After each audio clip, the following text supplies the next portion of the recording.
ખેડા સત્યાગ્રહ એવો સત્યાગ્રહ છે કે જેની અંદર ગાંધીજીએ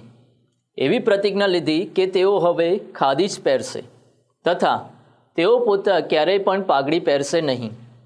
આ સત્યાગ્રહ ક્યારે થયો, શા માટે થયો અને તેનો અંત આવ્યો હોય તો કઈ રીતે આવ્યો હતો તેની વિગત જોઈએ તો 1917ની અંદર જ્યારે અતિવૃષ્ટિ પડી હતી તેના જ લીધે પાક નિષ્ફળ ગયો હતો અને તે સમયે જે અંગ્રેજો છે એ અંગ્રેજોની મહેસૂલી નીતિ એવી હતી કે જો 6 આનાથી પાક ઓછો બચ્યો હોય તો અડધું મહેસૂલ લેવાનું હોય અને જો 4 આનાથી પાક ઓછો બચ્યો હોય તો મહેસૂલ જ લેવાનું ના હોય, પરંતુ અંગ્રેજો એ પૂર્ણ પ્રકારનું મહેસૂલ ઉઘરાવતા હતા। હવે અંગ્રેજોની જે આ નીતિ છે તેની સામે મોહનલાલ કામેશ્વર પંડ્યા, જેને આપણે આગળ ડુંગળી ચોર તરીકે ઓળખીશું, જે કટલાલના હતા, તથા તેમની જોડે શંકરલાલ દ્વારકેશ પરીખ હતા, તેમણે 22,000 જે ખેડૂતો હતા તેમની જોડે એક પત્ર લખાવ્યો અને તેમની સહી લઈને આ જે પત્ર હતો તે મુંબઈની સરકારને મોકલ્યો,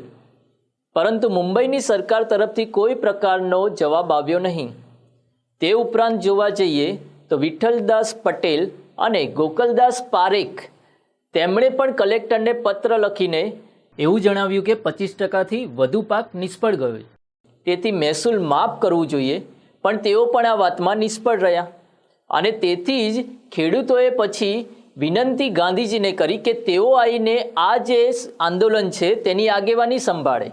હવે ખેડા સત્યાગ્રહની આગેવાની જેવી ગાંધીજીએ સંભાળી, તેમણે સૌ પ્રથમ કામ એવું કર્યું કે જે કાર્યકરો હતા તે કાર્યકરોને તાલુકાના જે પાક હતો તેની માહિતી લેવા માટે મોકલ્યા। આ જ સત્યાગ્રહની અંદર સૌ પ્રથમ વખત વલ્લભભાઈ પટેલ અને રવિશંકર મહારાજની મુલાકાત થઈ હતી ગાંધીજી જોડે અને ગાંધીજી અને વલ્લભભાઈ પટેલે પોતે 30 ગામોની વિગત મેળવી હતી। આ રીતના બધા જ ભેગા થઈને 425 ગામોની વિગત ભેગી કરવામાં આવી અને તેના અંતે ગાંધીજીએ સરકારને પત્ર લખ્યો કે જે પણ ગામ છે તેના 4 આનાથી ઓછો પાક બચ્યો હોય તેનું મહેસૂલ મુલતવી રાખવો, પરંતુ સરકારને તેની કોઈ પણ અસર થઈ નહીં અને તેઓ મહેસૂલ ઉઘરાવતા જ રહ્યા અને તેથી જ તેની સામે 22 માર્ચ 1918ના રોજ ગાંધીજીએ ઘોષણા કરી કે આંદોલન કરવામાં આવશે અને આ આંદોલનને નામ આપવામાં આવ્યું ખેડા સત્યાગ્રહ। 1917ની અંદર ગાંધીજીને ગુજરાત સભાના અધ્યક્ષ નિમવામાં આવ્યા હતા અને આ જ ગુજરાત સભાના જે કાર્યકરો હતા તેમણે ગાંધીજીના માર્ગદર્શન હેઠળ ખેડૂતો જોડે પ્રતિજ્ઞા લેવડાવી કે તેઓ મહેસૂલ નહીં ભરે। હવે આગળ જોઈએ તો જે માતર તાલુકો હતો, આ માતર તાલુકાના નવા ગામના જે ખેતરો હતા તે અંગ્રેજોએ ખાલસા કર્યા હતા, કારણ કે ખેડૂતો મહેસૂલ ભરતા નહોતા અને તે માટે તેઓ એક નોટિસ પ્રસિદ્ધ કરી હતી। હવે આ નોટિસની અંદર એક ખેતરનો ઉલ્લેખ કરવામાં આવ્યો નહોતો, છતાં પણ તેને ખાલસા કરવામાં આવ્યો હતો અને તે ખેતરની અંદર ડુંગળીનો પાક હતો અને તેથી જ ગાંધીજીએ મોહનલાલ પંડ્યાને આદેશ આપ્યો કે આ જે ડુંગળીનો પાક છે તેને ચોરી લાવો અને મોહનલાલ પંડ્યાએ પોતાના સાથીઓ જોડે મળીને આ જે આદેશ છે તેને તરત જ પાર પાડ્યો અને તેથી જ સરકારે તેમની ધરપકડ કરી અને 15 દિવસની તેમને સજા પણ કરવામાં આવી,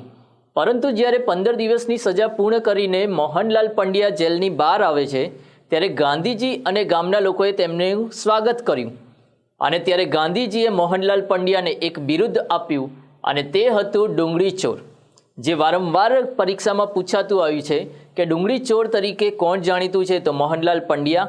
આ નામ મોહનલાલ પંડ્યાને કોણે આપ્યું તો કોણે આપ્યું હતું ગાંધીજીએ અને કયા સત્યાગ્રહ દરમિયાન આ નામ મળ્યું હતું તો ખેડા સત્યાગ્રહ દરમિયાન આ નામ મળ્યું હતું। ખેડા સત્યાગ્રહની અંદર ઇન્દુલાલ યાજ્ઞિક, અંશુબેન સારાભાઈ અને વિઠ્ઠલભાઈ પટેલે ગાંધીજીને મદદ કરી હતી। હવે છેવટે સરકારે ખેડૂતો જોડે સમાધાન કરવા આવવું પડ્યું અને આ સમાધાન એવી રીતે કરવામાં આવ્યું કે જે શ્રીમંત ખેડૂતો છે તે પોતાનું મહેસૂલ જો ભરી દે તો જે ગરીબ ખેડૂતો હશે તેમનું મહેસૂલ માફ કરવામાં આવશે અને આ જ રીતે ખેડા સત્યાગ્રહનો સફળતાપૂર્વક અંત આવ્યો।